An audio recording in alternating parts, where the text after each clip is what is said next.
Inside story के programme खेल के मैदान से तमाम देखने वाले और चाहने वालों को रईस रहमान का सलाम। नाज़रीन, जैसा कि आपको मालूम है, इनसाइड स्टोरी के प्लेटफॉर्म से ये मेरा दूसरा प्रोग्राम है। पहला प्रोग्राम का माशाल्लाह फ़ीडबैक बहुत अच्छा रहा। आप लोगों ने उसको शेयर भी किया, देखा भी और लाइक भी किया। उम्मीद है कि आज का प्रोग्राम भी आपको पसंद आएगा। नाज़रीन, आज का जो हमारा टॉपिक है वो है गुजर प्रीमियर लीग सीज़न 6। नाज़रीन, कराची में हर साल 25 दिसंबर से लेकर 31 दिसंबर तक गुजर प्रीमियर लीग खेली जाती है। इस लीग की जो सबसे ख़ास बात है कि गुजर कौम से ताल्लुक़ रखने वाले वो तमाम प्लेयर जिनको गोजरी ज़बान आती है वो इस लीग में हिस्सा ले सकते हैं। गुजर प्रीमियर लीग का शुमार इस वक्त पाकिस्तान की चंद बड़ी लीग्स में होता है। ये जो लीग है ये हमारी मैनेजमेंट के अंदर एक मुनज़्ज़म तरीके से खेली जाती है। इस लीग के क्या रूल्स एंड रेगुलेशन हैं, इस लीग के कितनी टीमें इंटर होती हैं, इस लीग की इंटर फ़ीस क्या है, एंट्री फ़ीस क्या है, ये लीग कहाँ खेली जाएगी, इन तमाम सवालों का जवाब देने के लिए आज हमारे साथ जो मेहमान तशरीफ़ लाए हैं वो किसी तारफ़ के मोहताज नहीं हैं। गुजर इत्तेहाद क्रिकेट हो या गुजर प्रीमियर लीग, खेल का मैदान हो या सियासत का मैदान, क्रिकेट की कमेंट्री हो या सिपह साहबा की तकरीर हो, स्पॉन्सर की हौसला अफजाई हो या सोशल मीडिया पर एडवर्टाइजमेंट हो, हर मैदान में सर फहरस्त रहते हैं गुजर प्रीमियर लीग के चेयरमैन आफद शफ़क़त साहब। अस्सलाम वालेकुम, वेलकम इन इनसाइड स्टोरी। वालेकुम अस्सलाम वरहमतुल्लाहि वबरकातुहू।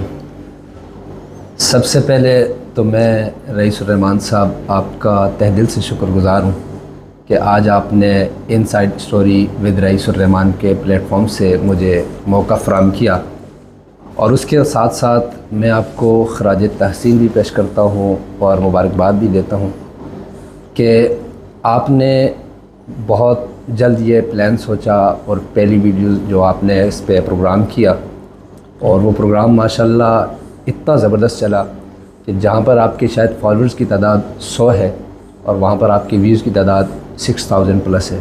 जी, मैं इस पर आपको मुबारकबाद पेश करता हूँ और इंशाल्लाह उम्मीद करता हूँ कि आप इस तरह अगर मेहनत जारी रखेंगे तो ये जल्द कामयाबी होगी। तो बाकी इंशाल्लाह जो आपके सवालात हैं, तो ये बहुत अच्छा आपने प्रोग्राम रखा है कि बहुत से दोस्तों के ज़हनों में सवालात हैं, तो इंशाल्लाह मैं कोशिश करूँगा कि आपकी उम्मीदों के ऊपर पूरा उतरूँ। चेयरमैन साहब, वैसे तो आप हर मैदान के खिलाड़ी हैं, चाहे वो सियासत हो, पॉलिटिक्स, मजहबी कोई भी तकरीब हो, हर जगह पे होते हैं, लेकिन आज के प्रोग्राम में मैं आपसे स्पेसिफ़िक क्रिकेट के हवाले से सवाल करूंगा और ख़ास तौर पर गुजर प्रीमियर लीग के हवाले से। मेरा पहला सवाल आपसे ये है कि गुजर प्रीमियर लीग और गुजर इत्तेहाद क्रिकेट की बुनियाद कैसे रखी और कब और कहाँ? जी रईस रहमान साहब, क्योंकि सीज़न भी GPL का चल रहा है और क्रिकेट का सीज़न है, तो मौका भी यही है, तो मौका के मुनासबत से ही सवाल आपने बेहतरीन प्रोग्राम रखा है। तो आपका ये सवाल कि गुजर इत्तेहाद की बुनियाद और GPL की बुनियाद कब रखी, दोनों में थोड़ा सा फ़र्क है। गुजर इत्तेहाद ये कयूमाबाद के मकाम से काफ़ी अरसा कबल कुछ हमारे ऐसे दोस्तों ने रखी जो आज हमारे साथ मौजूद नहीं है। उनमें से कई को तो मैं शायद जानता भी नहीं हूँ। उनमें 2-4 ऐसे लोग हैं जिनमें हाजी औरंगज़ेब साहब थे और सरदार इलियास साहब थे और मामा अख्तर साहब थे जो हमारे साबिक़ चेयरमैन भी रह चुके हैं, और इनके साथ कुछ दोस्त और जिनके मुझे नाम याद नहीं क्योंकि उस वक़्त मैं मौजूद नहीं था। तो उसके बाद ये इस प्रोग्राम को जब उन साथियों ने किसी मसरूफियात की बदौलत पीछे चला गए, या जैसे औरंगज़ेब साहब थे वो आउट ऑफ कंट्री चला गए, तो इस प्रोग्राम को कंटिन्यू किया अख्तर अली गुजर ने। और जब उन्होंने कंटिन्यू किया तो मेरे ख्याल से 2 या 3 टीमें हुआ करती थी, 3 टीमें, गुजर स्टार बालाकोट, जज्बा फाइटर, गुजर स्टार बांडा। तो उस वक़्त क्योंकि मैं कराची में 2005 में आया था, फिर उसके बाद जो मैं रेगुलर आया हूँ तो वो 2007 थी। तो मैंने जब इस टूर्नामेंट को ज्वाइन किया तो अब मेरे अंदर कोई क्वालिटीज़ थी या अख्तर मामा को मुझे पसंद आया, तो उन्होंने मुझे इस टूर्नामेंट के लिए मुझे साथ रखा, और जिसमें अल्हम्दुलिल्लाह बहुत ही कम वक्त में और उसी ही से टूर्नामेंट से ही मैंने कमेंट्री शुरू की, और आज कमेंट्री से भी लोग मुझे जानते हैं। तो यहाँ से गुजर ताद में एक हमने मज़ीद बेहतरी में मैं और अख्तर मामा ने मिल के की। फिर इसके बाद जो हम आए GPL की तरफ, तो यहाँ कारी अब्दुर्रज़ाक साहब, इकबाल अज़ारवी साहब, उस वक़्त ज़हीर भाई, अब ये लोग भी शामिल हो चुके थे, रियाज हबीब थे। तो अचानक जहन में आया कि इसको मज़ीद हम थोड़ा सा इम्प्रूवमेंट करते हैं, आगे लेके जाते हैं। तो वहाँ गुजर तार टूर्नामेंट खेलने के बाद ही कयूमाबाद के एक होटल में हमारी मीटिंग हुई। तो हमने उस मीटिंग में ये तय किया कि ड्रॉज के ज़रिए से प्लेयर को इंतखाब किया जाएगा, और फर्स्ट GPL जो कि PIB क्रिकेट ग्राउंड में थी, और 3 ऑनर्स बने थे उस फर्स्ट GPL के। वो उनका, उसका और इन बाकी लीगों का में फ़र्क था। तो वो 3 ऑनर्स में, जिसमें सरदार कारी अब्दुर्रज़ाक साहब और सरदार ज़हीर आज अगेंस्ट दिख रहे हैं, लेकिन शुरू में वैसे भी इनका बड़ा अच्छा है, क्रिकेट के हद तक अगेंस्ट है, लेकिन बड़ा दोस्ताना क्रिकेट की हद तक ही अच्छा लगता है। तो ये दोनों एक टीम के ऑनर थे उस वक्त। ज़हीर साहब वहाँ से स्पेशल आए थे, और एक के मोहम्मद नज़ीर गुजर साहब थे, एक के राजा नवीद थे। तो बड़ा इंटरेस्टेड माहौल था। तो वहाँ से हमने GPL का आगाज़ किया था, और आज अल्हम्दुलिल्लाह GPL 6 तक हम पहुँच चुके हैं। माशाल्लाह से चेयरमैन साहब, मुबारक हो आपको कि एक रोड पे छोटा सा टूर्नामेंट होता था, उसको GPL की सतह पे लेके आए, और ग्रासी ग्राउंड के अंदर आज माशाल्लाह GPL का नाम पाकिस्तान की चंद बड़ी लीग्स में होता है। और हमारे जो क्रिकेट के शायकीन हैं, जहाँ तक मुझे इसका अंदाज़ा है, तो हमारे गुजर कौम के लड़के पूरा साल GPL की तैयारी करते हैं दिसंबर के महीने के लिए, ऐसे ही कि इस GPL में किस किस प्लेयर को साथ लेके जाना है, किस बॉलर का कम्बिनेशन बनाना है, किटें कैसी बनानी है, पूरा अपना प्लान पूरी साल तैयार करते हैं, GPL पे नज़र रखी होती है। तो इसका क्रेडिट आप लोगों को और मैनेजमेंट को जाता है कि आप लोग क्रिकेट को कहाँ से कहाँ लेके आए। चेयरमैन साहब, आप ख़ुद भी क्रिकेट खेलते हैं या कि आपने सिर्फ ये खिलाने का ही ज़िम्मा उठाया हुआ है? जी रईस साहब, ये पहली बात के मैनेजमेंट की इसमें बड़ी काविशें हैं जो GPL के हवाले से, जो इस वक्त भी 5-6 मेंबर टाइम निकाल के आज हम यहाँ तक पहुँचे हैं। तो आपका अगला सवाल, जो कि ख़ुद भी मैं क्रिकेट खेलता हूँ या सिर्फ खिलाने की ज़िम्मेदारी उठाई है, मुझे याद आता है कि मैंने मैट्रिक तक तो क्रिकेट खेली है, और अच्छी क्रिकेट खेली है। अच्छा। और जब मैं कराची में आया तो 2007 में मैंने हिफ्स स्टार्ट किया था।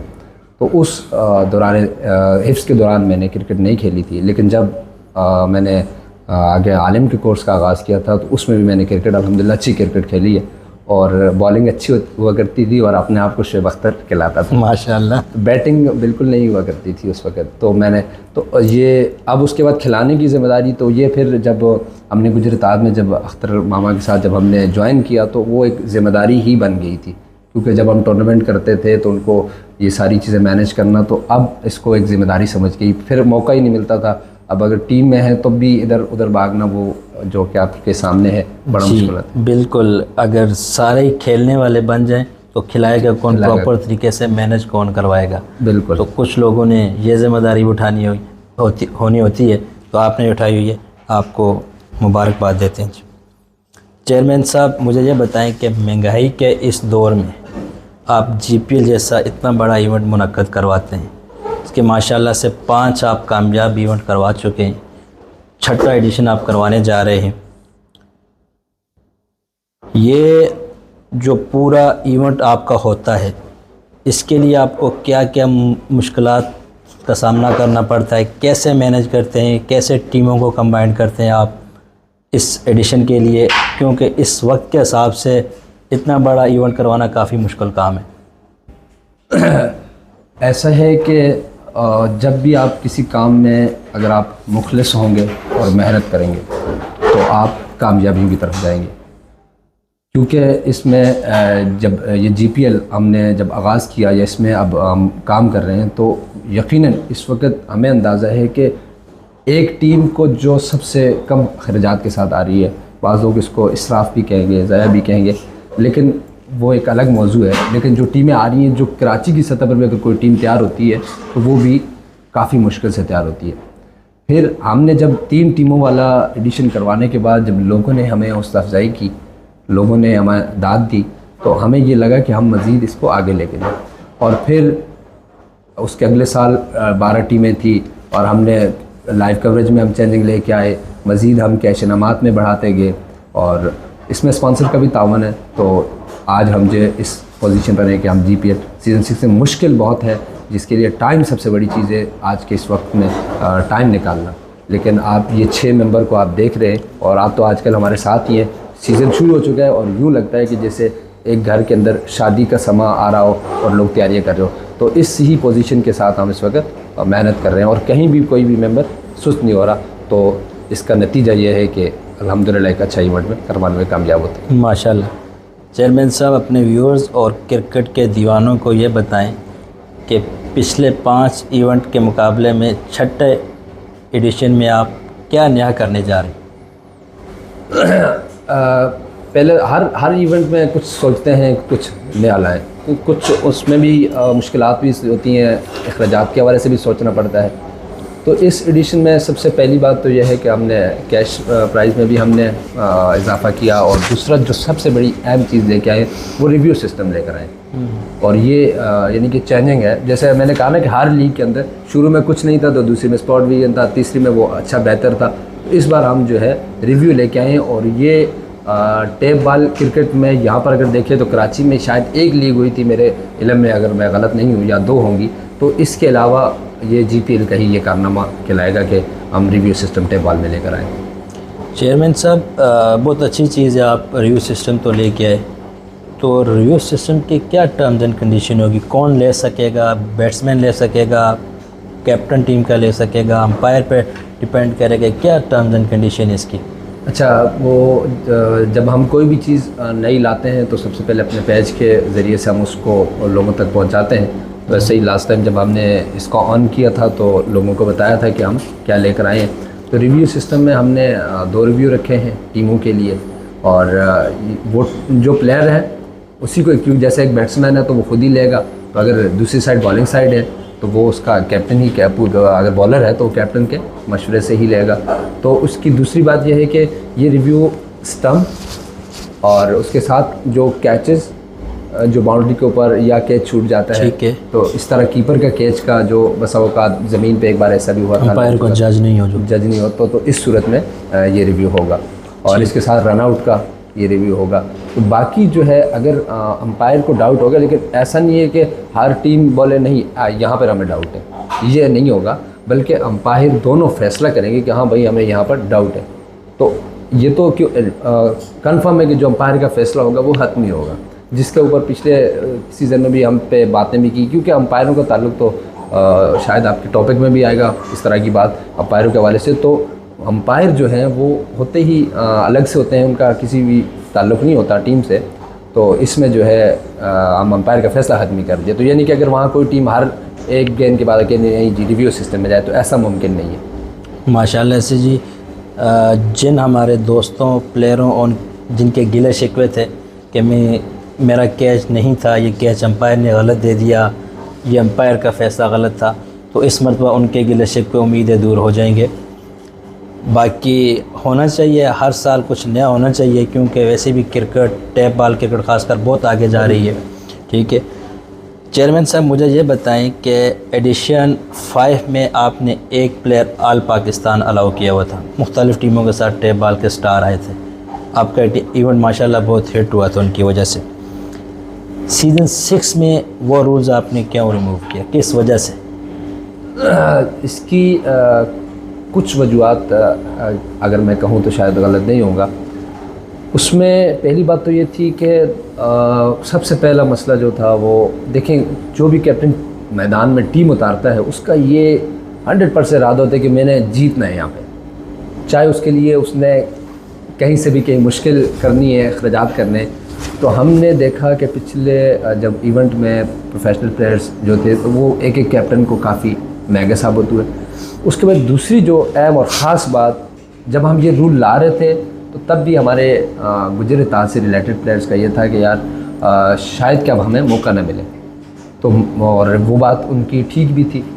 हम लाए इसलिए थे कि कुछ लोगों के जो गिले और शिकवे थे शायद उनको ख़त्म कर पाए, तो हम मुमकिन है हम वो गिले शिकवे भी तो ना ख़त्म कर पाए और हमारे प्लेयर्स के साथ भी नाइंसाफ़ी हुई। इन लोगों ने गुजर इत्तेहाद के इन लड़कों के लिए ही हमने ये स्टेप लिया था ग्राउंड तक जाने का, तो फिर इन लोगों का ही वो मौका छिन गया। ऐसे कि आप पिछले इवेंट में हमारे साथ थे कि एक ही प्लेयर ओपन था तो उसने ही पूरे मैच का पासा पलट दिया। बिल्कुल। वही प्लेयर अगर आउट हो तो वो टीम 0 पे रही, तो वहाँ पे कंडीशन अच्छी नहीं लगी। तो इस पर मैनेजमेंट ने कहा कि हमारे लड़कों को ये मौका मिला। ये बहुत अच्छा फ़ैसला है मैनेजमेंट का, मैं ज़ाती तौर पे इसको अप्रिशिएट करता हूँ। शुक्रिया। वजह यह है कि कोई भी एक स्टार प्लेयर एक टीम में आते हैं ना, तो बाकी जो 10 प्लेयर होते हैं वो उसके अंडर खेल के ना एहसास कमतरी का शिकार होते हैं कि यार ये हमारे साथ स्टार प्लेयर सब कुछ यही करेगा, बिल्कुल वो बैक पे हो जाते हैं, लड़कों को आगे बढ़ने का मौका नहीं मिलता। ये बहुत अच्छी चीज़ आपने की है। अच्छा चेयरमैन साहब, मुझे ये बताएं कि आपने एंट्री फ़ीस जो रखी हुई है मेरे ख्याल में 15,000 रुपये रखी हुई है जीपीएल की। जीपीएल जो गुजर प्रीमियर लीग है, इसका पूरा बजट कितना है, तो ये कैसे मैनेज होता है? असल में अल्हम्दुलिल्लाह आपको इल्म है कि मैं मजहबी फील्ड से भी हद दर्जा रिलेटेड हूँ और मेरा असल वो जो काम है वो भी मजहबी फील्ड से। हम हर वो चीज़ देखते हैं जहाँ से ख़राबी ना हो, तो हम ये नहीं देखते कि टीम एंट्री देगी तो उससे हम उनका विनिंग प्राइस पूरा करेंगे या बाकी अखराजात उस एंट्री से पूरा करेंगे। और ना टीमों को ये अंदाज़ा होता है कि जब वो एंट्री करवाते हैं कि शायद हमें जो है मैनेजमेंट हमारे पैसों में से अपने खर्चे पूरे करके तो फिर देगी, लेकिन ये चीज़ें हम अपने सबसे पहले उन स्पॉन्सर हज़रात को देखते हैं जो हमारे साथ खड़े रहते हैं। और ख़र्चे की अगर बात की जाए तो सिर्फ लीग तक के ख़र्चे जो है वो तकरीबन 10 से 12 लाख है। अगर इसमें बाज़ लोग जो है शायद मानते भी नहीं है, क्योंकि हम बहुत बार तफसील से आगाह कर चुके हैं, तो बाज़ लोग तो हमें ये कहते हैं कि वो कमाने का सीज़न आ गया है। तो कहने की बात यह है कि तकरीबन 12 लाख तक ख़र्चा होता है हर साल में, और इसमें एंट्री फ़ीस तो वो आपके सामने ही है। अगर आप हमारा इस पर जहन जो है 20 या 24 टीमों का, तो उसमें आप देख लें एंट्री फ़ीस कितनी बनती है, तो बाकी स्पॉन्सर हज़रात का तावन रहता है। अच्छा, उसके बाद अब हमें नहीं पता कि कितने स्पॉन्सर हज़रात हम तावन करेंगे और कितना तावन करेंगे, ये चीज़ तो पहले करूँ। तो मैनेजमेंट अपना जहनी तौर पर ये तैयार रहते हैं। ये 6 लोग जो है आपने देखें, ये 6 जो शख्सियात है, इन्होंने माइंड में रखा होता है कि अगर भी कहीं से भी ये पैसे पूरे नहीं होते, स्पॉन्सर हज़रात नहीं देते, तो ये पैसे हम अपने जेबों से देंगे। और ऐसा हुआ भी है अल्हम्दुलिल्लाह कि हमने सेकंड एडिशन में हमें यानी कि लाख तक का लॉस था, तो वो हमने गुज़िश्ता एडिशन में भी हर मेंबर ने अपने जेब से पैसे भरे। तो अब लोगों की बातों के हिसाब से देखा जाए तो ये पैसे हमें, यानी कि हम ये कह सकते हैं कि अगर 15,000 रुपये एक टीम की एंट्री फ़ीस है, अगर आपके पास 20 या 24 टीमें एंटर होती हैं तो 2.5 से 3 लाख रुपए का आपका एंट्री फ़ीस कलेक्ट होती है जी। अगर आपका 12 लाख रुपए बजट है तो यानी कि 9 लाख रुपए आपको अरेंज करना होता है मैनेजमेंट को इन अखराजात के लिए। उसमें हमारे बहुत सारे स्पॉन्सर हज़रात ऐसे हैं, अल्लाह ने उनको दिया हुआ है, वो हमारी हेल्प करते हैं, मैनेजमेंट के साथ खड़े होते हैं। बाकी लोगों से भी मेरी ये दरख्वास्त है कि वो मैनेजमेंट को सपोर्ट करें इन मामलात में, अपने शौक़ से दिल लगी से इनको सपोर्ट करें, जितना जिससे हो सके वो अप्रिशिएट करें मैनेजमेंट को। चेयरमैन साहब, मुझे ये बताएं कि जीपीएल के एडिशन 6 के लिए आपने रनर और विनर की प्राइस और अनामात क्या रखे हुए? ये हमने तकरीबन 2 लाख इस बार विनिंग रखा है। गुज़िश्ता एडिशन में 1.5 लाख था, और रनर जो है वो हमने 1 लाख रखा है। तो ये मैंने आपको पहले भी जैसे कि पिछले सवाल में भी यही बताया कि हमारे स्पॉन्सर हज़रात सब एडिशन में ही होते हैं। तो गुज़िश्ता एडिशन का मैं मुख्तसर साहब को तारफ़ करवाता हूँ कि किन लोगों ने हमारे साथ सपोर्ट और तावन किया था। ज़रूर। तो उनका, क्योंकि आपके इस प्लेटफॉर्म से शुक्रिया भी अदा कर लेंगे। तो उसमें हमारे चीफ़ गेस्ट थे सरदार मोहम्मद इरफान साहब, उन्होंने सपोर्ट तावन किया, स्पॉन्सर किया, उनका शुक्रिया। अच्छा, सरदार खलीफा साहब हैं, वाशिंगटन में होते हैं, हर एडिशन में वो हमें स्पॉन्सर करते हैं, तो उनका शुक्रिया। और उसके साथ साथ जो है चेयरमैन नूर फाउंडेशन, उनके वो आगे सरदार इरफान साहब आगे, और सरदार मुश्ताक साहब आगे, ये बिल्डर हैं, उन्होंने भरपूर सपोर्ट किया और स्पॉन्सरशिप की। नूर इस्लाम साहब हैं, ये भी आउट ऑफ कंट्री हैं, इन्होंने स्पॉट किया, स्पॉन्सर किया। समर सिराज साहब हैं, मुस्तफ़ा साहब हैं, GSP न्यूज़ से इनका ताल्लुक़ है, GSP गुजर संगत पाकिस्तान, और समर सिराज साहब और मास्टर मुनीर साहब इन लोगों के, और आजी असकर साहब, वसीम गखर साहब, और मेरे वालिद मोहतरम साहब अब्दुल सबूर, और मौलाना मतीन साहब, और हफीज़ुर रहमान मेंबर साहब, ये इन लोगों की लिस्ट में नाम है। तो जो फर्स्ट हाफ आप आल देखा तो उनमें से जो लोग हैं उन्होंने माशाल्लाह भरपूर सपोर्ट और तावन किया। ठीक है। चेयरमैन साहब, मुझे ये बताएं कि आपका एक रूल ये भी है कि किसी भी कौम से ताल्लुक़ रखने वाला कोई एक प्लेयर ऐसा हर टीम में खेल सकता है जिसको गोजरी ज़बान में अबूर हासिल हो। तो मुझे ये बताएं कि जिस प्लेयर का आप इंटरव्यू लेंगे गोजरी ज़बान का, उसकी गोजरी ज़बान को जज करने के लिए कि इसको कितनी फ़ीसद आती है, तो इसके लिए कोई आपकी कमेटी बनी हुई है? कैसे जज करते हैं इसको? और वो प्लेयर सिर्फ़ एक इंटरव्यू ही पास कर सकता है या उसके बाद मैच के दौरान भी उसके लिए गोजरी ज़बान बोलनी ज़रूरी होती है? सबसे पहले तो जो प्लेयर्स बाहर से आते हैं, यानी कराची से बाहर से, उनका सबसे पहला ये है कि वो अपनी वीडियो वहाँ से हमें भेजें, और हम उस कैप्टन से, क्योंकि हमने ये लिखा हुआ है कि मुकम्मल अबूर हासिल हो, गोजरी ज़बान में उस प्लेयर को मुकम्मल अबूर हासिल हो, तो हम कैप्टन से ये बारहा कहते हैं कि आप ऐसे प्लेयर को वहाँ से या ना लाएँ जिसकी वजह से आप उसके अखराजात भी मैनेज करें और बाद में वो इंटरव्यू फेल भी हो जाए। और इंटरव्यू में हम 6 मेंबर ग्राउंड में मुकम्मल तौर पर इंटरव्यू करते हैं, और अगर मुमकिन है कि 2 या 3 ने उनको पास कर लिया, और अगर बाकी 3 कहते हैं जी हमें इत्तेफाक है तो सही है, अगर बाकी 3 कहते हैं हमें इत्तेफाक नहीं है, अगर 3-3 की सिचुएशन बनती है तो फिर हम कुरानंदाजी पे चले जाते हैं। तो अगर एक की तरफ पासा भारी है तो फिर यानी कि वो फ़ीसद के अतबार से उनके ही हक़ में फैसला जाएगा। तो ये बात तो कन्फर्म है कि 100% उनको गोजरी में अबूर हासिल होनी चाहिए। दूसरी बात देखें, हमारा ये मकसद नहीं है, उसके बाद भी उनके लिए ज़रूरी है गोजरी ज़बान बोलना। ग्राउंड के अंदर अगर वो खेल रहे हैं तो वो उर्दू बोलें या जिस ज़बान से ताल्लुक़ रखते हैं, कोई भी XYZ वो ज़बान बोल सकते हैं, लेकिन इंटरव्यू जो है ये कोई आसान नहीं होता। और पिछले लीग्स में ऐसा हुआ भी है जिसके ऊपर हमें सोशल मीडिया के ऊपर भी बातें सुननी पड़ी हैं। तो खैर आप सुनने के तो हम आदी हो चुके हैं, लेकिन हमने जो है इंटरव्यू में किसी को रियायत नहीं दी। तो मेरी उन तमाम प्लेयर से ये दरख्वास्त है जो गोजरी अबूर हासिल करने पे खेलेंगे, वो पिछली मरतबा के प्लेयरों के इंटरव्यू को रटा लगा के ना आए, गोजरी ज़बान पे अबूर हासिल कर गए। ऐसा ही है। चेयरमैन साहब, GPL सीज़न 6 के मेहमान ख़ुसूसी कौन है? अच्छा, ये अभी क्योंकि कुछ तरतीब ब हम आगे जा रहे हैं, तो अब तक हमने चीफ़ गेस्ट का डिसाइड नहीं किया, तो हम 6-7 लोग जहन में रखते हैं, फिर उनसे रब्ता करते हैं कि अगर उनकी अवेलेबिलिटी है और वो आसानी से आ सकते हैं तो फिर उनमें से एक चीफ़ गेस्ट सेलेक्ट करते हैं। तो सबसे बड़ी बात यही है कि वो अगर उनके पास वक्त हो, और ऐसा भी हुआ कि जैसे सरदार साहब वहाँ से आए, तो इसी तरह सरदार इरफान साहब इनसे वक्त लिया था, इसी तरह साके के एडिशन में नूर मोहम्मद गुजर साहब थे। तो हम सबसे पहले चीफ़ गेस्ट का देखते हैं कि उनके पास वक्त है, तो फिर हम ये डिसाइड, लेकिन फिल वक्त ये डिसाइड नहीं किया, और अभी क्योंकि टाइम भी है तो इंशाल्लाह बहुत जल्द इसकी अनाउंस, और वो एज ए सरप्राइज़ भी हम रखते हैं। ठीक है, बहुत अच्छी बात है। हाफिज़ साहब, मुझे ये बताएं कि क्रिकेट में या कोई भी गेम हो, उसमें अंपायर का बड़ा रोल होता है, और सबसे ज़्यादा तनकीद भी अंपायर पे ही होती है, क्योंकि उसके फ़ैसले होते हैं, चाहे वो अगर ठीक फ़ैसला हो या गलत हो, बैट्समैन हो या बॉलर हो, वो तनकीद करता है। किसी को फ़ैसला पसंद होता है, किसी को नहीं होता। GPL में आपका जो अंपायर का सिस्टम है वो कैसा है? किस बेस पे आप अंपायर सेलेक्ट करते हैं?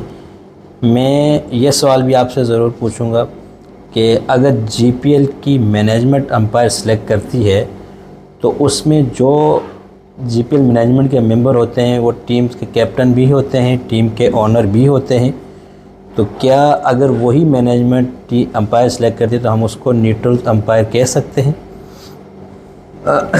जी हाँ, पिछले दिनों ये आपने बड़ा अच्छा सवाल किया कि कमेंट्स में भी एक बंदे ने ये लिखा था कि आप देख लेना कि ये 4 ही टीमें फाइनल पहुंचेंगी। तो ये सवाल भी इस रिलेटेड है कि अंपायर भी हमने डिसाइड किए तो मुमकिन है कि वो हमारे, ऐसा नहीं होता। सबसे पहले तो ये होता है कि अंपायर जो है वो प्रोफेशनल अंपायर होते हैं, ठीक है, बाहर से आते हैं अंपायर, उनका गुजरता जीपीएल से कोई ताल्लुक वास्ता नहीं होता, ठीक है। वो जिससे हमारी बात बन जाती है, अच्छे अंपायर का इंतखाब करते हैं और उनसे फिर जो उनकी वो डिमांड है, अगर हम उनकी पूरी उतर सकते हैं या वो हमारी पर पूरी उतर सकते हैं, तो उस अंपायर को हम लाते हैं। और वो अंपायर 6 मेंबर की राय से ही होता है कि ये अंपायर बिल्कुल ठीक है, अब ये अंपायर होना चाहिए। अच्छा, उसके बाद जब वो अंपायर ग्राउंड में आता है तो हम देखें, हम गुजरात भी जब टूर्नामेंट करवाते हैं ना, जो गुजरात के अंपायर होते हैं तो उनको भी ये कह देते हैं कि यार आप अपनी ईमानदारी के साथ और हल्फन के साथ ये कहना, वहाँ पे भी तो हमारी टीमें होती हैं, लेकिन उनको हम ये कह देते हैं। बाद में टीमों के एतराज़ वो तो रहने ही हैं, वो हर हाल में रहने, आपने 100% भी करें तो वो आपने एतराज़ सुनना ही है। तो हम उन अंपायर से भी यही कहते हैं कि भाई आपने 100% आपने अपना रिज़ल्ट देना है। उसके बाद देखें, मैनेजमेंट इंतखाब करती है अंपायर्स का, लेकिन अब की बार शायद हर मेंबर से रिलेटेड टीम नहीं होगी। जैसे अख्तर मामा की टीम इस बार गुजर सरबान अभी तक इंटर नहीं हुई है, अगर वो इंटर होती है तो तब ये बात, अगर नहीं तो उनकी टीम जैसे नहीं है। इसी एडिशन में नज़ीर भाई की टीम नहीं है और वो हल्फन पहले ही से कह देते हैं कि मैं किसी भी टीम के साथ टच नहीं, राजा साहब की टीम नहीं थी। अब अंपायर अगर सेलेक्ट किया हमने तो वही अंपायर मैं चाहूँगा, मेरा ताल्लुक़ जज्बा फाइटर से, तो मैं कैसे चाहूँ, मैं अगर चाहता हूँ कि जज्बा फाइटर को सपोर्ट करे तो दूसरी टीम का बंदा कैसे चाहेगा, कराची किंग का ओनर या कैप्टन है, यार ये हाफिज़ साहब की फेयर में से, ऐसा नहीं हो सकता। तो यानी कि अंपायर न्यूट्रल ही होते हैं। तब ही देखें, अगर ये चीज़ होती तो हमें अब एक ये बढ़ाने से, रिव्यू सिस्टम बढ़ाने से हमें कितना अखराजात हमारे बढ़े, एक रिव्यू सिस्टम को मज़ीद इजाफा करने से बहुत सी इसमें परेशानी में होगी। तो इसी वजह से बने कि पिछली बार जो बारीकियों से गलती हुई थी अंपायरों से, तो वो इस बार ना हो। तो हम हर बार ये यानी कि हम तो अपने अल्लाह ताला को हमने जवाब देना है कि किसी भी क्लियरेंस में, तो हमने अल्लाह ताला को, तो हम 100% अंपायर को ये नहीं कहते कि आप किसी और अंपायरों को पता भी नहीं होता कि कौन सा मेंबर की कौन सी टीम है, क्योंकि हर बंदा, एक ज़हीर भाई खेलने वाले और एक बाल भाई खेलने वाले, तो अंपायरों को नहीं पता होता कि बाकी टीमों के साथ किसका ताल्लुक़ है। तो यानी कि ये क्लियर है, अंपायर न्यूट्रल ही होते हैं और मैनेजमेंट के 6 की राय से होते हैं और उनका फ़ैसला उनकी ईमानदारी पे होता है और हमारी भी ईमानदारी पे होता है, यानी कि हम भी ऐसा नहीं कहते। बात है, बहुत अच्छी बात है।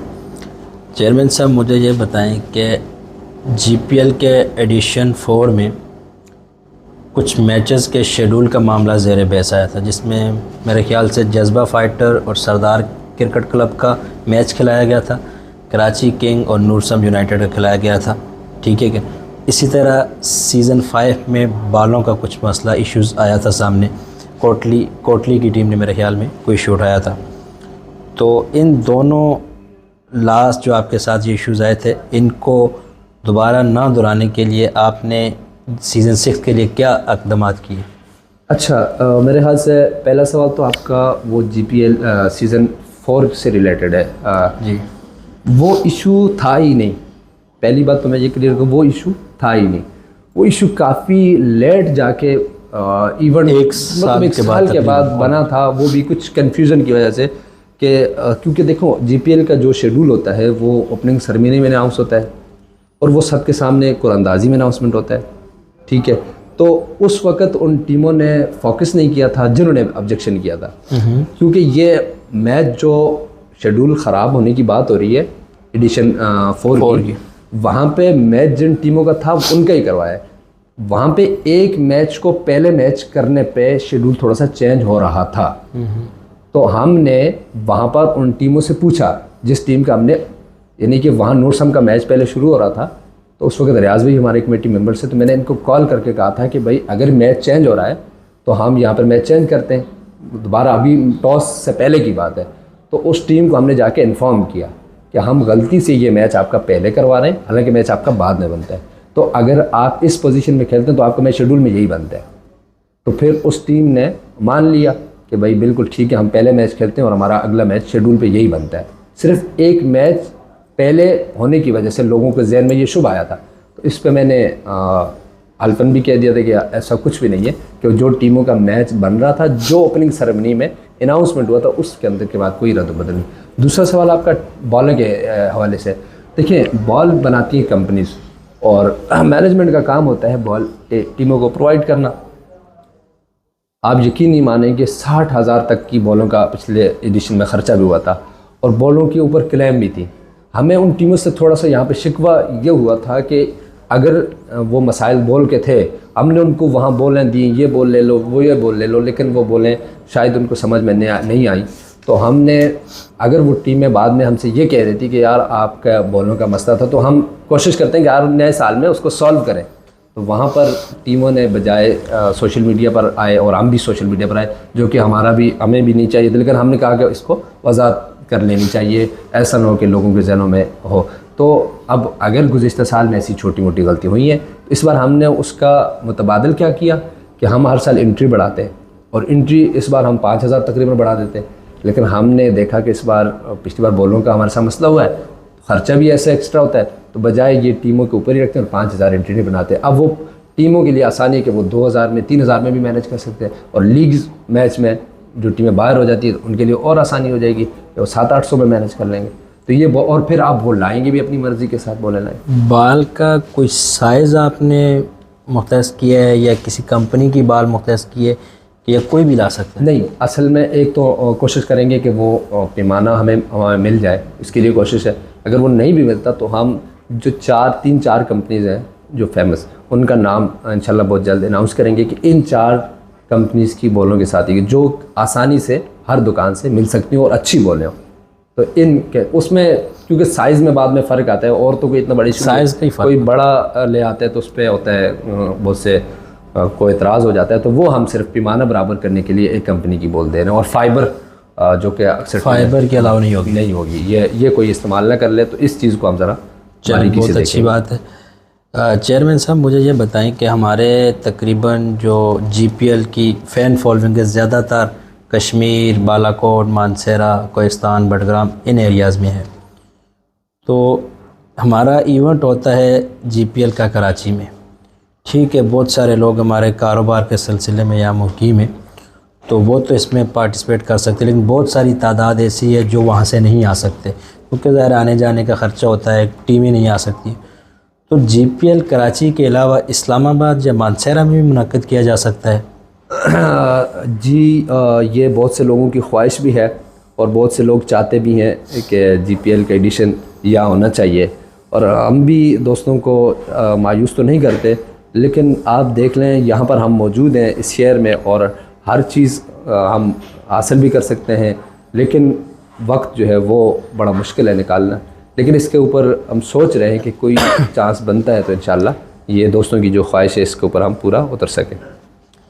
चेयरमैन साहब, हमारे जो क्रिकेट के दीवाने, उनका एक और सवाल भी ये है कि आप अगर एक प्लेयर आपने गोजरी ज़बान अबूर पे अलाउ किया हुआ है ना जी, तो अगर आप GPL जैसे बड़े इवेंट में 2 प्लेयर या 3 प्लेयर गुजर बरादरी से हट के किसी भी बरादरी से ज़बान की उस पर टर्म्स न हो तो अलाउ कर दें, वो कश्मीर, मानसरा, बडग्राम, कोहिस्तान, ये इन एरियों से उसका ताल्लुक़ हो, तो ये हमारी टीमें ज़्यादा बैलेंस हो जाएंगी और ये टूर्नामेंट या हमारी जो क्रिकेट की लीग होगी ये ज़्यादा बेहतर नहीं लगेगी। इस असल में एक सवाल में पीछे भी इसका जवाब काफ़ी तक मौजूद भी था कि हमने जिस मकसद के लिए इसको हम कन्वर्ट किया आगे कि हमारे लड़कों को मौका मिले, जो रोड पे खेल रहे थे, जो काम काज के सिलसिले में यहाँ मसरूफ़ हैं, उनको वक्त ही नहीं मिलता। अब अक्सर ने तो उनके पास तो ये मतलब क्रिकेट जो अब उनका ज़रिए माश भी बन चुका है इसी के ज़रिए, लेकिन हमारे जो लड़के हैं वो शौक़ से खेलते हैं। तो अब अगर हम 3-4 लड़के अगर एक टीम में देते हैं तो इनका शौक़ यहाँ पे ख़त्म हो जाएगा। तो इन बातों को मद्देनज़र रखकर, हालांकि इस बात पर हमें बहुत सी बातें भी सुननी पड़ती हैं कि आपने सिर्फ गुजर तक ही क्यों महदूद रखा हुआ है, तो इसकी कई बार हम तफसीलात भी बता चुके हैं। सबसे पहले तो हमने यहाँ जब स्टार्ट किया था तो यहाँ पे लड़ाई हुई थी, ओपन प्लेयर सब खेल रहे थे, पठान, इनको बरादरी सब कह रहे थे, तो बड़ी लड़ाई जो थाने तक बात जा चुकी थी। तो उसके बाद हम आहिस्ता आहिस्ता फिर लेकर आए इसको गुजर तक, और जब अब हम गुजर पर ही मौजूद हैं तो यहाँ पर भी हम 30 टीमें आप खिला रहे हैं। अगर हम ज़रा मज़ीद इसके अंदर आगे जाएंगे तो फिर टीमों की तादाद भी बढ़ जाएगी और अपने लड़कों को भी मौका नहीं मिलेगा। और उसके लिए हमने आपके तवज्जो से एक प्लेटफॉर्म भी मुहैया किया है, हज़ारा सुपर लीग। तो इंशाल्लाह जिन लोगों के शिकवे तो देखते हैं कि वो आएंगे इंशाल्लाह। नहीं, इंशाल्लाह हम, मेरा अपना ज़ाती भी इरादा है कि इस दफ़ा हज़ारा सुपर लीग को भी हम थोड़ा अच्छा करेंगे, ताकि पहले इवेंट की बनस्बत ज़्यादा अच्छा हो, किसी अच्छे ग्राउंड में जाएँ, एतराज़ भी ख़त्म हो जाएगा दोस्तों, ज़्यादा टीमों को मौका दें।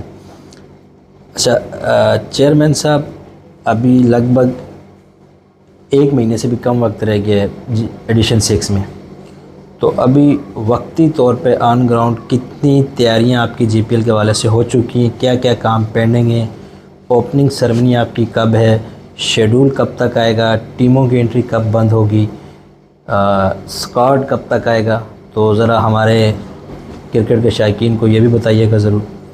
अच्छा, इससे कबल तो ऐसा होता रहा है कि हम हर चीज़ सरप्राइज़ के तौर पर सामने लाते रहे, लोगों का इंतज़ार रहता रहे। तो आज अगर आपके प्रोग्राम की तवज्जो से आपने ये सवाल किया है तो मैं कुछ चीज़ें आपके सामने एक्सप्लेन कर देता हूँ। अभी काम, सबसे पहला परेशानी ग्राउंड वाली थी, अभी भी थोड़ी सी उसमें कन्फ्यूज़न है कि वहाँ टाइम का थोड़ा सा मसला है। वो चाह रहे हैं ग्राउंड मैनेजमेंट, यानी कि हमने बड़े सोर्सेज से, हमारे दोस्त खालिद भाई हैं, फिर वो जमात इस्लामी के वास्ते से उन्होंने ये ग्राउंड बुक करवाया है। तो उन जो है ना, वो कहते हैं कि 7 दिन के लिए हम टैप बाल वालों को देते हैं, हमारे ग्राउंड ये ख़राब हो जाती है, तो उसको देखकर उन्होंने कुछ टाइम हमें महदूद कर दिया। उस पर हमें थोड़ा सा ये है कि हम फंस ना जाए। अगर टीमें भी हम ज़्यादा करते हैं तो फर्स्ट फजर आप वो हार्ड बॉल को देना चाहते होंगे। अब ये बात उन्होंने नहीं क्लियरेंस की, लेकिन जहन में शायद उनका यही होगा, वो बहुत महंगे लेवल पे देते हैं, तो हमें ताल्लुकी बना पर माशाल्लाह बहुत अच्छा डिस्काउंट पे दिया है ग्राउंड उन्होंने। तो इस वजह से जो है ग्राउंड का अभी कल जाके हमारा अल्हम्दुलिल्लाह, वैसे खालिद भाई के बकौल तो क्लियर था ही, लेकिन हम मुतमईन नहीं हो रहे थे, जिस पर वो नाराज़ भी हो रहे थे। कल जाके हमने उनको बयाना देके वो क्लियरेंस हो चुका है। तो अब अगला जो हमारे स्टेप है वो ट्रॉफ़ी का है। ट्रॉफ़ी अभी तक हमने डिसाइड नहीं देख ली है, लेकिन कौन सी ट्रॉफ़ी लेके आ रहे हैं। फिर उसके बाद टीमों की एंट्री जो है वो 10 तारीख तक है, और इसके साथ 10 तारीख के फ़ौरन बाद हम स्क्वाड का ऐलान करेंगे। और चेयरमैन साहब, आप क्रिकेट एक्सपर्ट भी हैं, आपने गुजर प्रीमियर लीग को बहुत करीब से देखा हुआ है, क्योंकि टीमें भी आपके पास सेंटर होती हैं, प्लेयर का स्क्वाड भी आपके पास आता है। पिछले 5 इवेंट में आपने तमाम प्लेयरों की परफॉर्मेंस भी देखी हुई है, तो इन सब की बुनियाद रख के आप सीज़न 6 के लिए कौन सी टीमों को टॉप 4 में देख रहे हैं? ये क़ब्ल अज़ वक्त ये बात कहना काफ़ी मुश्किल होगा, क्योंकि गुज़िश्ता एडिशनों में तो फिर कुछ ना कुछ चीज़ वाज़ेह हो जाती थी, लेकिन इस बार जो टीमों ने तोड़ और जोड़ का जो सिलसिला रखा हुआ है, तो वो कहीं से भी समझ में नहीं आ रहा है कि कौन सी टीम आगे आई। क्योंकि पहले तो चलो ओपन प्लेयर्स को देख के, उसके साथ 2-3 साइड को हम देख के, तो हमें यूँ लगता था कि ये साइड अच्छी है, लेकिन अब की बार जो है जो अभी तक आपकी टीम के हवाले से अगर बात की जाए तो काफ़ी सारे का ये कहना है कि अच्छी साइड आपने तैयार की है। वो तो अब गेम, तो उसमें गेम में ही पता चलेगा, लेकिन इसके अलावा अभी तक टीमों ने अपने प्लेयर्स को भी शो नहीं किया हुआ और टीमों का अंदाज़ा भी नहीं है। तो ये इंशाल्लाह जब स्क्वाड आ जाएगा तो स्क्वाड के बाद इंशाल्लाह मौका मिला तो इस सवाल को मैं एक्सप्लेन करूँगा। चेयरमैन साहब, अभी हम इख्तिताम की तरफ जाएंगे।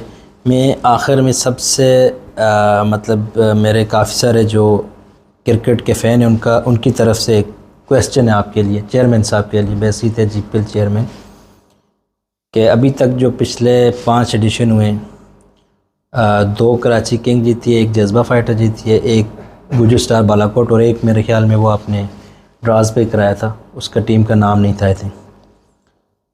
तो इन तमाम इवेंट के दौरान आपने मतलब है कि कप्तानों की प्लानिंग को बहुत करीब से देखा है, तो अगर मैं आपको 3 ऑप्शन दूं तो किसको आप चुनेंगे बेस्ट कप्तान इस वक्त तक जीपीएल का कौन है?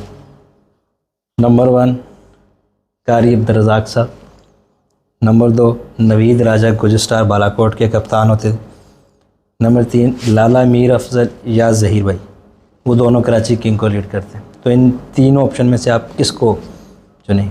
जी रईस साहब, ये सवाल बड़ा मुश्किल भी किया आपने, और इसका एक आसान जवाब तो ये है कि अगर अखलाकी तौर पर देखा जाए तो माशाल्लाह चारों बंदे एक मकाम रखते हैं और चारों से ही अच्छी दिल लगी है। तो एज़ ए कैप्टनसी अगर आप देखते हैं तो कारी अब्दुर्रज़ाक साहब को मैं फ्रंट पे इस वजह से भी लाऊंगा कि उनकी टीम को एक एजाज़ ये हासिल है कि आज तक गुजरात क्रिकेट टूर्नामेंट में एक बार भी वो टीम स्किप नहीं हुई। ये उनकी अब यहाँ मौजूद नहीं है। टीम की एक तो होती है ग्राउंड में भी क़यादत करना और एक होता है टीम को बाहर मैनेज करना। वहाँ पर मौजूद हैं लेकिन यहाँ पर टीम को वो लीड कर रहे हैं। दूसरा, जीपीएल के हर सीज़न में उनकी टीम ने फाइनल टच किया है। इससे आप अंदाज़ा लगा सकते हैं कि वो टीम कैसी तैयार करते हैं और कैसी कैप्टनसी करते हैं कि फ़ाइनल तो एक जीत लिया है लेकिन तकरीबन हर फाइनल उन्होंने टच किया। इसमें कराची किंग भी बाहर हुई है, गुलिस्तान बालाकोट एक एडिशन जीती हैं, तो उसके बाद टीम ही उनकी राज साहब शायद मसरूफियात की बने यहाँ पर टीम नहीं ला रहे। तो अगर कैप्टनसी की बात की जाए और कैप्टनसी में लीड जो कर रहे हैं और टीम को मैनेज कर रहे हैं और हर माहौल के अतबार से उनके ज़ाती ख़राजात को देखे जाए, इन सब चीज़ों को अगर देखें तो फिर ये क्रेडिट कारी अब्दुल रज़ाक साहब को जाता है। ये एज ए मामू नहीं कह रहा बल्कि क्रिकेट में जो उनका वर्क है शायद किसी से ना छुपा नहीं। इससे मैं बिल्कुल आपसे एग्री करूँगा, इसमें कोई शक नहीं है। मैंने कारी रज़ाक साहब के साथ काफ़ी क्रिकेट खेली है। मैंने कराची में क्रिकेट का आगाज़ उनके साथ खेलने से ही किया है। मैं पीएनएस कारसाज में होता था तो कारी शुएब साहब की इन्होंने ड्यूटी लगाई होती थी। जी नाज़रीन कराम, आज हमारे साथ हाफ़िज़ शफ़क़त साहब मौजूद थे। इनकी गुफ्तगू आपने सुनी। उम्मीद है कि आपको प्रोग्राम पसंद आया होगा। हमारे इस प्लेटफॉर्म को आप जितना ज़्यादा से ज़्यादा शेयर कर सकें, अपने फेसबुक आईडीज़ पे, ग्रुप्स में शेयर करें, वीडियो को लाइक्स करें। बाकी अभी मैं आपसे इजाज़त लेना चाहूँगा। अपने मेज़बान रईस सुलेमान को इजाज़त दीजिएगा। अल्लाह हाफ़िज़।